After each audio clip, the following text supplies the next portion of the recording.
അവിടെ നിന്നും തന്നെ തുടങ്ങിയാണ്. മുത്തലാഖ് നിർത്തലാക്കി, അതായത് മത തീവ്രവാദികൾ, മുസ്ലിം മത തീവ്രവാദികളുടെ വിഷയത്തിലേക്ക് പിന്നീട് വരാം ശ്രീമതി സജിനി, ആ വിഷയത്തിലേക്ക് വരാം.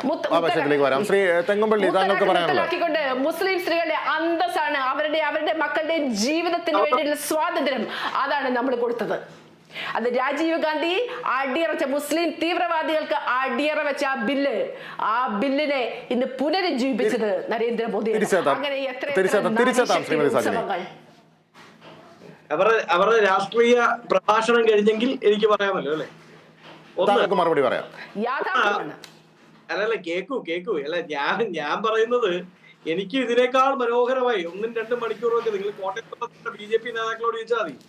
1-2 മണിക്കൂറൊക്കെ പ്രസംഗവേദിയിൽ നിന്ന് പ്രസംഗിക്കുന്ന ആളാണ് ഞാൻ. പക്ഷേ ചാനൽ ഡിബേറ്റ്സിൽ കഴിഞ്ഞ 4 വിഷയത്തിൽ ഊന്നി നിന്ന് സംസാരിക്കാം ശ്രീ തെങ്ങുംപള്ളി. അതാണ് ഞാൻ പറഞ്ഞത്. കഴിഞ്ഞ 4 വർഷക്കാലമായി ചാനൽ ഡിബേറ്റ്സിൽ പങ്കെടുക്കുമ്പോൾ ഞാൻ റിപ്പോർട്ട്സിന്റെ ബേസിലാണ് സംസാരിക്കുന്നത്. അതാണ് അതിന്റെ വ്യത്യാസം. അതോടെ നിൽക്കട്ടെ.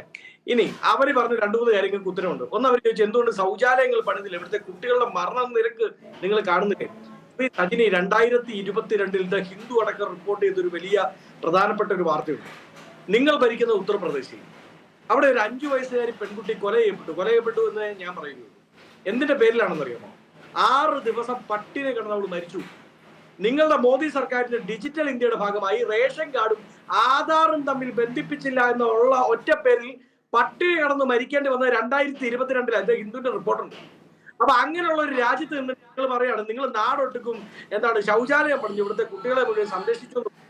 കണ്ണടച്ച് വിശ്വസിക്കാൻ ഞങ്ങൾ എല്ലാ ദിവസവും മാരാർജി ഭവനിലെ പാർട്ടി ക്ലാസ്സിൽ പങ്കെടുക്കുന്നില്ല എന്നുള്ള ഒരു യാഥാർത്ഥ്യം. 2, തെക്കു വടക്ക് നടന്ന കഥ പറഞ്ഞു.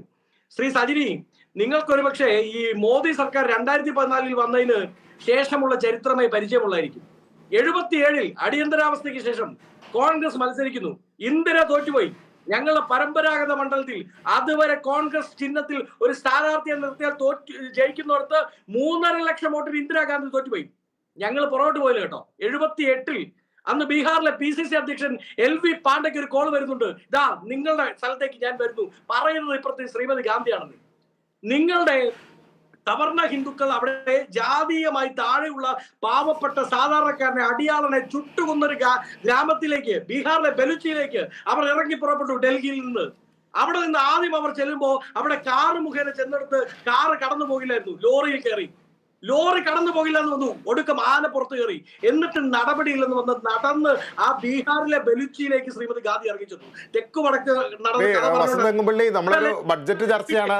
കൂടുതൽ രാഷ്ട്രീയ ചരിത്രത്തിലേക്ക് പോകാതെ നമ്മുടെ വിഷയത്തിൽ ഒതുങ്ങി നിന്നാൽ നമുക്ക് ചർച്ച കൂടുതൽ സുഗമമായി മുന്നോട്ട് പോകാം. അല്ല ലിബീഷൻ, ഞാൻ കംപ്ലീറ്റ് 10 സെക്കൻഡ് മതി. അല്ല, അത് പറഞ്ഞു കൊടുത്തില്ലെങ്കിലേ ഇവരൊക്കെ ഓർക്കും 2014 ശേഷം മാത്രമേ ഇവിടെ ഇന്ത്യ ഉള്ളായിരുന്നു എന്ന് ഓർക്കും. അതുകൊണ്ടാണ് ആ ഗാന്ധി അവിടെ ഇറങ്ങി ചെന്നു 1978. 79 പൊതുതെരഞ്ഞെടുപ്പ് 4-3 ഭൂരിപക്ഷത്തോടെ 3.5 ലക്ഷത്തിന് തോട്ടെടുത്ത് 5 ലക്ഷം വോട്ടിന്റെ ഭൂരിപക്ഷത്തിൽ ഇന്ദിരാഗാന്ധി തിരിച്ചു വന്നു. അതുപോലെ ഒരു ബലിച്ചി മൂവ്മെന്റ് ആണ് കേട്ടോ. നിങ്ങളിപ്പോ പരിപാടി ഉണ്ടല്ലോ, അത് മനസ്സിലാക്കാൻ നിങ്ങൾക്ക് കുറച്ചുകൂടി രാഷ്ട്രീയ വിദ്യാഭ്യാസം. എന്നെ രാഷ്ട്രീയമൊന്നും താങ്കൾ പഠിപ്പിക്കേണ്ടതില്ല. ശ്രീ തെങ്ങുംപള്ളി, നമുക്ക് അങ്ങനെ രാഷ്ട്രീയ ചരിത്രത്തിലേക്ക് പോകാനുള്ള സമയപരിധിയുണ്ട്. ശ്രീ C ചാക്കുണ്ണി, നമുക്ക് രാഷ്ട്രീയം മാറ്റി നിർത്തി കഴിഞ്ഞാൽ ബഡ്ജറ്റിലേക്ക് തന്നെ നമുക്ക്